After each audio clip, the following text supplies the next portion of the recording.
Me sentía solo, como cuando era muy niño y me acurrucaba en un rincón de nuestro glacial palacio de Roma, bajo los tapices tétricos, a sollozar y a morderme las manos, o como cuando esperaba el deslumbrante Abul, que en mitad de una cacería debía matar a mi paje Pepo. Ah, si lo hubiera tenido a Abul a mi vera, si lo hubiera tenido a Hipólito de Medici, muy diversa hubiera sido mi seguridad, pero a quienes tenía era a Julia Farnese y a Violante Orsini. Mi prima, despechada por mi alejamiento, insinuó su cuerpo contra el mío, pero eludí el contacto. Tampoco quería rozar siquiera a mi mujer, cuyos ojos brillantes proclamaban su felicidad, y que sin duda, como yo, no paraba mientes en la comedia deslenguada y dejaba vagar su imaginación hacia las íntimas escenas que le sucederían. Estaba solo, totalmente solo. Era de nuevo, con mis pecados, con mis torturas, con mis maquinaciones desleales y repulsivas, el jorobadito solo del palacio romano, que se escondía de Girolamo y de Marvale. ¿Qué vínculos podían hacerme compartir la alegría falsa de los huéspedes? Lorenzino había extremado la audacia de las alusiones. Luego se comentó que el primer acto y el cuarto, el bribón, a quien en el grupo de Alejandro de Medici apodaban por broma el filósofo, había acentuado con exceso el tema de las visitas nocturnas a los conventos de monjas, cuando todos sabían que el duque practicaba esos escalamientos libidinosos en los de Santo Domingo y Santa María de los Ángeles, así lo de las doncellas nobles, y que en el tercero había deslizado una alusión malévola sobre Carlos V, padre de la novia y amo político de su flamante yerno. Pero la música que el propio Lorenzino escogió refinadamente envolvió con las sutilezas del clavicémbalo y el órgano lo que después se interpretó como una crítica aguda al régimen ducal, disfrazada de chanzas carnavalescas, y hasta como un medio incisivo para irritar a los grandes ciudadanos de Florencia contra la arbitrariedad desdeñosa de su señor. Lorenzino, cuya privanza, según muchos, decaía, pues el duque había recibido varios mensajes de sus parientes celosos, quienes le prevenían que el primo favorito tramaba asesinarlo, se prodigaba yendo y viniendo como un mico entre las filas del público. Lo detuve cuando se recostó en mi silla fugazmente y le sugerí que al otro día me invitara a Pocho a Cayano, a lo que enseguida accedió, para partir de un brinco hacia el sitial del duque, echarse a sus pies como un bufón ligero y besar la mano de Margarita, que no sonrió ni una vez durante el espectáculo. La actitud de la duquesa fue objeto de interpretaciones. Algunos indicaron que no entendía suficientemente las finuras de la lengua toscana para captar el fuego chispeante, pero arguyeron varios que ni su carácter, heredado del César, ni la severa educación que había recibido le permitían tolerar aquellos atrevimientos. La virreina viuda de Nápoles, aventándose con el abanico, compartía la severidad de su conducta, afirmada en la rígida etiqueta de los Austrias. En tanto, el duque, como su círculo más cercano, rieron de buena gana con las impúdicas osadías de Aridosia, y, en premio a su labor, Alejandro regaló a Lorenzino un suntuoso ejemplar de Plauto, acaso para indicarle socarronamente que a nadie se le había escapado los hurtos que le debía. Por la tarde, en la plaza de San Lorenzo, asistimos al simulacro de un ataque a un castillo. Maherbal intervino en la pantomima con una áurea armadura que pertenecía al duque de Florencia y que ostentaba en el casco un dragón de abiertas alas.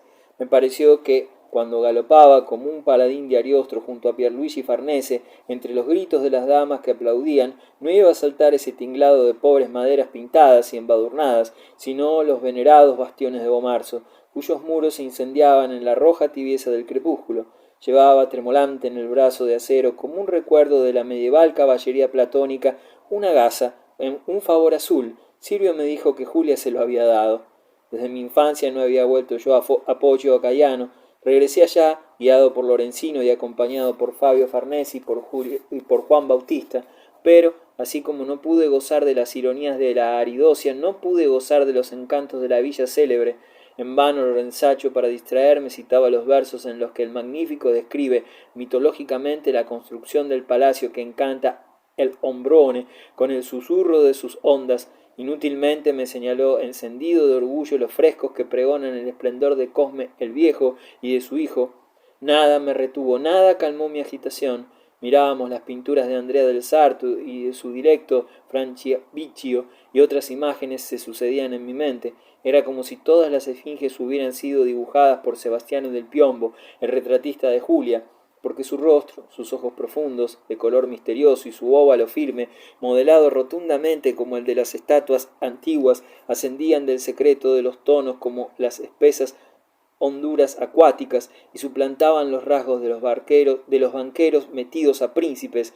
Lorenzino advirtió mi preocupación y se paró en mitad de un verso del Ambra que declamaba con énfasis: ¿Qué acontece, Pierfrancesco? Nada, nada, sigamos adelante. Fabio me cogió una mano, sentí la presión enjollada de sus dedos, hablaba con el pequeño Medici de las fiestas del día anterior. Cada vez que Lorenzaccio mencionaba al duque, lograba que sus elogios parecieran bromas y que sus bromas parecieran elogios. ¿Podía sospechar mi cuñado lo que en ese instante hacía o se aprestaba a hacer su hermana por inducción mía? ¿Quién iba a sospecharlo? Lorenzino mencionó mi joroba. No fue exactamente mi joroba, sino una joroba, pero bastaba sugerirla delante de mí para que la insinuación se me aplicara de inmediato.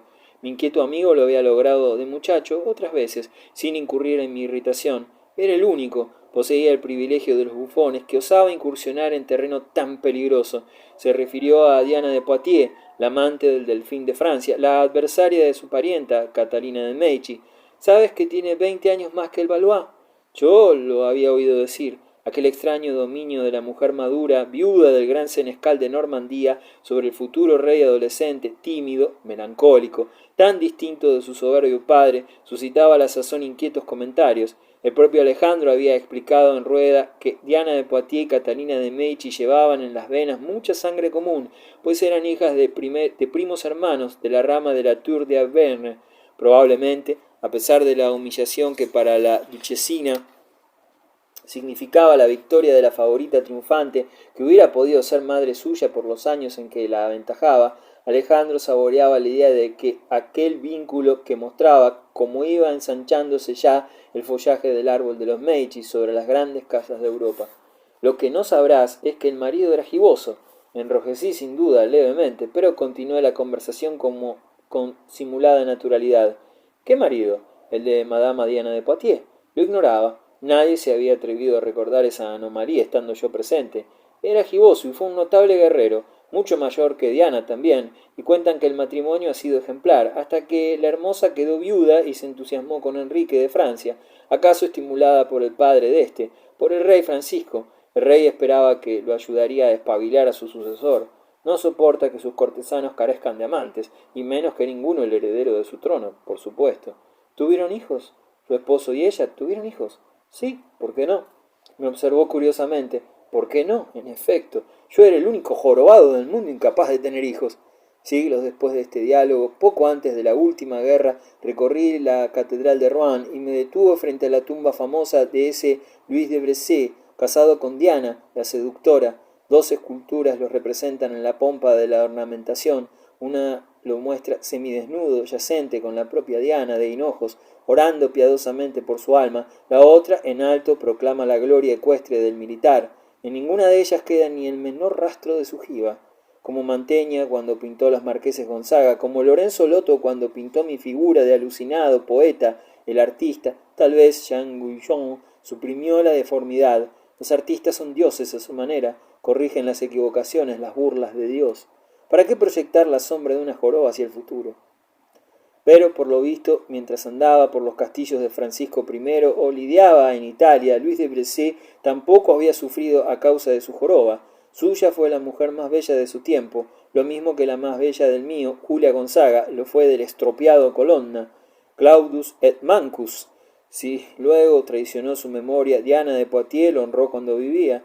En cambio yo mismo prostituía a mi noble Julia Farnese, en tanto departía con Lorenzaccio sobre cosas de Francia, y vagaba con aparente indolencia por las terrazas de Poggio a Caiano, asomándome a otear el paisaje sonriente hacia Florencia, hacia Prato, hacia Pistoia, por colinas, campos y jardines. Mis acompañantes habían dejado caer el tema embarazoso, parloteaban confusamente acerca de las bodas de Catalina de Medici, acerca del manto flordelizado que en ellas había lucido el rey de Francia, acerca de las perlas enormes que cubrían a nuestra compatriota. No podían adivinar que esas mismas perlas pertenecerían después a María Estuardo, y que Elizabeth de Inglaterra se las robaría a su desgraciada rival cuando le troncharon la cabeza. Esos detalles, de haberlos conocido ellos, hubieran realzado algo la charla insulsa, pero la cronología limita las conversaciones. Por otra parte, no estaba yo con ánimos para habladurías palaciegas. Una angustia terrible me invadía el pecho. Quería regresar a Florencia, regresar cuanto antes. Sin dar explicaciones, descendí las escalinatas precipitadamente y salté a caballo. Galopé las 4 leguas largas que separan a Poggio de la ciudad ducal, como si me llevaran las alas del viento. Detrás, Fabio y Juan Bautista espoleaban sus palafrenes. Lorenzino permaneció en el pórtico de la villa familiar, bajo el techo decorado por los de la Robbia. Reía, sacudiéndose como un títere, y nos hacía ademanes y muecas disparatadas, como si fuéramos 3 locos. A la puerta del palacio de los Medici Popolani me aguardaba Silvio. Por su actitud, por el rápido guiño con el cual me indicó escaleras arriba la dirección de nuestras habitaciones, pues delante de mis compañeros y especialmente del hermano de Julia no podía referirse a nuestra baja intriga, comprendí que todo se había consumado ya. Me lancé hacia el aposento de mi esposa, empujé las puertas con un golpe brutal y las cerré violentamente sobre las caras de mi escolta, girando la gruesa llave. Julia estaba todavía a medio vestir. Me miró asombrada, porque nuestras relaciones, como he dicho, se caracterizaban por un recato imbuido de ceremoniosa cortesía, y aunque ni una vez, ni entonces, ni después, ni nunca, aludía a lo que acababa de sucederle, entendió que estaba al tanto de su traición. Lo que no podía imaginar es que yo la había provocado con mi insensatez. Salió del lecho revuelto, y sus finas piernas brillaron un segundo como espadas. Luego retrocedió asustada, descalza, cubriéndose los pechos con las manos hacia el fondo de la cámara penumbrosa. Sin duda temía que la matase, pero yo, de un empellón, la volví a arrojar en la cuja donde la había poseído mi hermano, y ahí, ferozmente, sin despojarme de la daga y del estoque que se enredaban en sus piernas y le arañaban la cintura, ensangrentándola, conseguí lo que no había conseguido hasta entonces. No había sido mía cuando debió, como lógica secuela de nuestra boda, y lo fue esa tarde por despecho. El rencor y los celos me vigorizaron, barriendo mis ligaduras, mis turbaciones y mi flaqueza pusilánime, y lograron lo que no había obtenido el descubrimiento inicial de su belleza escondida, facilitada por las bendiciones y los contratos. No la maté, cuando me alcé saciado por fin, desesperado de las cobijas en las cuales frotaba el olor de Maherbale, porque, a pesar de mi enajenación extraviada, conservé bastante lucidez. La lucidez, el cálculo, jamás me abandonaban, para recordar el riesgo que el hijo de Cecilia Colón implicaba para Bomarzo, y que había sido el origen de aquel desastre, de aquel absurdo. El destino, que no perdía ocasión de mofarse de mí, había vuelto a jugarme una mala pasada, de graves consecuencias. Para que yo pudiera darle a Bomarzo un heredero, fue menester que Maherbale se cruzara en mi camino y se posesionara antes que yo de mi mujer, y fue menester que yo mismo lo combinara con la complicidad de un siervo. Diríase que mi sexualidad irresoluta, que trababa en los complejos extraños, había requerido esa conmoción atroz, ese latigazo para manifestarse. Sin el estímulo terrible de la rabia y de la deslealtad, lo más probable es que Julia no me hubiera permitido y que mi vida se hubiera quemado a su lado, viéndola descaecer y marchitar su lozanía. Ahora tendríamos un hijo, de ello estaba seguro, pero no sabría si era hijo mío o de Maherbale.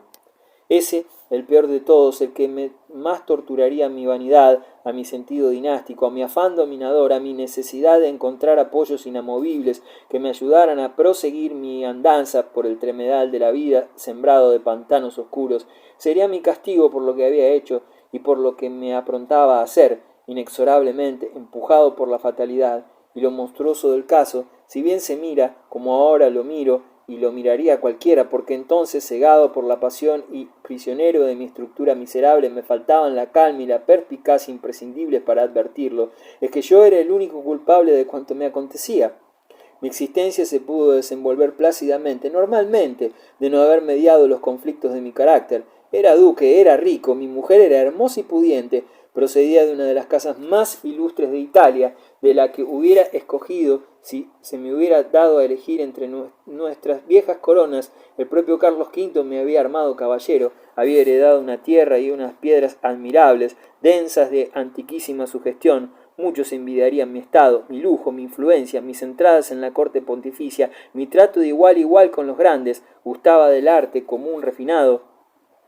Componía unos versos que no desmerecían junto a los de los poetas que me rodeaban. Tenía una cara bella, aristocrática, unos ojos que reflejaban majestad y ironía.